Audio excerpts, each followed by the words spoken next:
C'est dans une période de turbulence que l'organisation sous-régionale tient sa 65e session ordinaire de la conférence des chefs d'État et de gouvernement.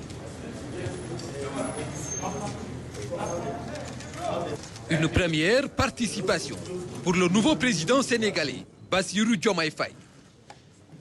Un contexte marqué par la diversité des sujets de discussion sur la table des dirigeants.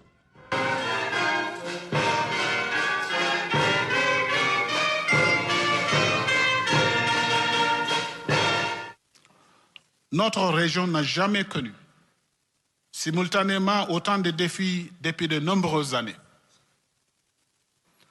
En effet, en dehors de nombreuses menaces liées à la paix et à la sécurité, ainsi que les défis liés à la pauvreté, notre région est également confrontée au risque de désintégration. À la situation économique de la zone et aux problèmes de sécurité vient s'ajouter aujourd'hui la question des pays qui ont décidé de quitter l'organisation.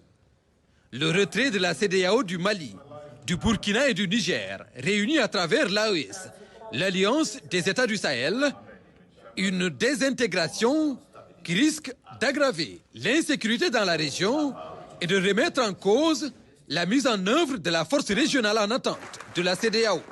Le retrait des trois pays portera un coup dur à la coopération en matière de sécurité, notamment en termes de partage de renseignements et de participation à la lutte contre le terrorisme dans la sous-région et d'autres initiatives conjointes de sécurité.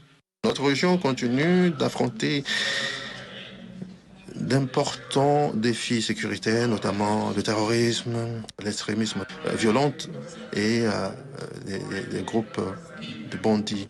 Actuellement, l'Afrique de l'Ouest a le poste de commissaire à la paix et à la sécurité de l'Union africaine, qui est un rôle crucial pour notre région et pour le Sahel.